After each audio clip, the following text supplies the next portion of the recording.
கடவுள் பாதி மிருகம் பாதி கலந்து செய்த கலவை நான். உள்ளே கடவுள் வெளியே மிருகம் விளங்க முடியா கவிதை நான். அப்படின்ற மாதிரி நமக்குள்ளேயே ரெண்டு மாதிரியான குணங்கள் இருக்குது. மிருகத்தனமும் கடவுள்தனமும் கலந்துருக்கு. அதனால தான் நம்ம சப்ஸ்கிரைப் பண்ணி வச்சுக்கிற ஆளுக்களும் பார்த்திங்கன்னா கெட்டதை பேசுகிறவனையும் சப்ஸ்கிரைப் பண்ணி வச்சுருப்போம், நல்லதை பேசுகிறவனையும் சப்ஸ்கிரைப் பண்ணி வச்சுருப்போம். ஆனால் நம்ம கவனிக்கிறது என்னமோ அதிகமாக கெட்டது பேசுகிறவங்க தான் கவனிப்போம்.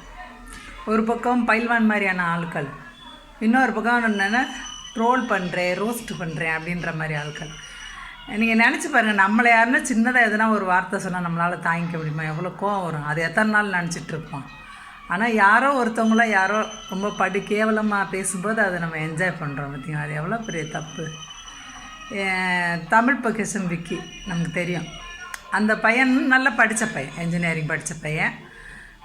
அழகான தமிழ் வார்த்தையில் எந்த கொச்சையான வார்த்தையும் பயன்படுத்தாமல், யாரையும் ட்ரோல் பண்ணாமல், அவ்வளோ அழகாக நமக்கு எவ்வளோ விஷயம் தெரிய வைக்கணுமோ, ஒரு கண்டனம் தெரிவிக்கிறதுனா கண்டனம் தெரிவிக்கிறது, ஒரு புதுசாக ஒரு தகவல் சொல்கிறது, அந்த மாதிரி ஒரு சேனலை அழகாக வழி நடத்தி கொண்டு போயிருக்கு. ஒரு சேனல் இல்லை, 3 சேனல் வச்சுருக்கேன் தம்பி. இன்னொரு பக்கம் போகன் ஒரு தம்பி, அவரோட அந்த உச்சரிப்பு எனக்கு வராது, அவர் ஒரு யூடியூப் உச்சரிப்பு, அதனால் அதை போகன் மட்டும் சொல்கிறேன்.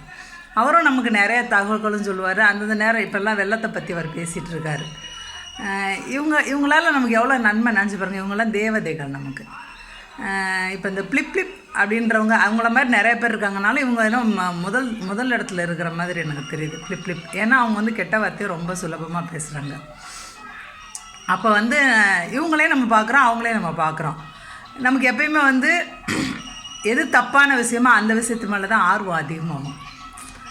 ஏன்னா நம்ம வெளிப்படையாக எதுவும் செய்ய முடியாது. யாரையும் நம்மளால் படக்குன்னு எதுவும் பேசிட முடியாது, சண்டை வரும், எவனையும் நக்கல் அடிக்க முடியாது. இதே வேறு எவனையோ காய்ச்சி ஊற்றுறான்னா அதை பார்த்து சந்தோஷப்படலாம் அப்படின்ற அந்த ஒரு மாதிரி உடம்புக்குள்ளே ஒரு ஏதோ ஊறுதுன்னு நினைக்கிறேன். அதுக்கு பேர் அட்ரில சுரப்பி ஊறுதுன்னு நினைக்கிறேன், வேலை செய்யுதுன்னு நினைக்கிறேன்.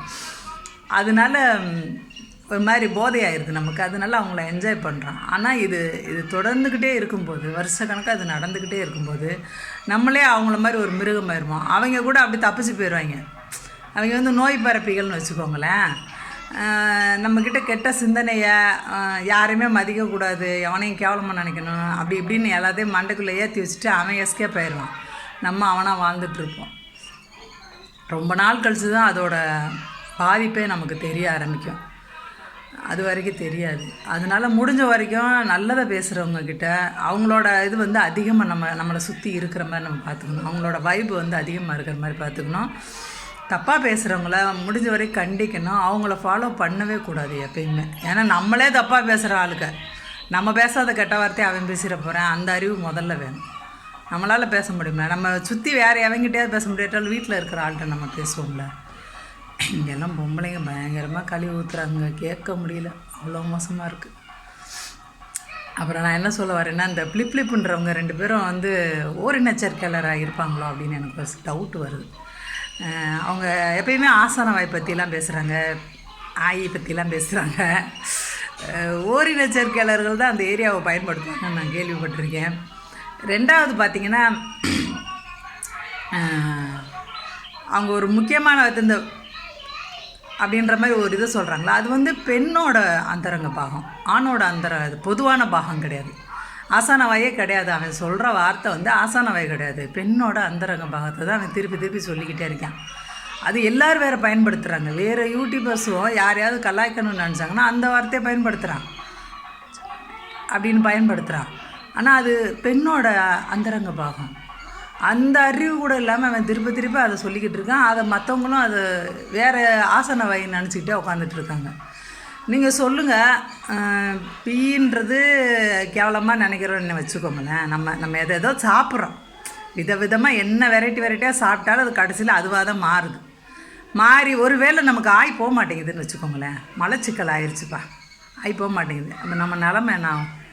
மூளை வந்துருச்சு, நம்ம நிலமை என்ன ஆகும்? எதுக்கு இப்படி தேவையில்லாமல் இதை அசிங்கம் இது அப்படின்ற மாதிரி கொண்டு போகிறது, இதில் சிரிச்சுக்கிறது, இதெல்லாம் எதுக்கு? நம்ம சாப்பிட்றது அம்பிட்டு சத்துக்கள் உறிஞ்சப்பட்டது போக மிச்சம் அம்பிட்டு வெளியேறினா மட்டும்தான் நம்ம உயிரோடு இருக்க முடியும். இல்லாட்டி 1008 கோளாறாகி நோயாளியாக மாதிரி செத்து போயிடுவோம். அந்த ஒரு சாதாரண அறிவு கூட நமக்கு இருக்க மாட்டேங்குதுல்ல. வாய்க்கு வாய் சொல்லிகிட்டு இருக்கேன் எதுன்னு அது எதுன்னு சொல்லிக்கிட்டு இருக்கேன். அவங்க 2 பேரும் ஓரின சேர்க்கையாளர்களாக தான் இருப்பாங்க. சைக்கோங்க. நீங்கள் இந்த படம் வேட்டையாடு விளையாடு படம் பார்த்துருப்பீங்களா? 2 பேர் ஜோடியை சுற்றிட்டே திருவாங்க. கடைசியில் ஒரு கேள்வி கேட்பார் கமலஹாசன். அது மாதிரி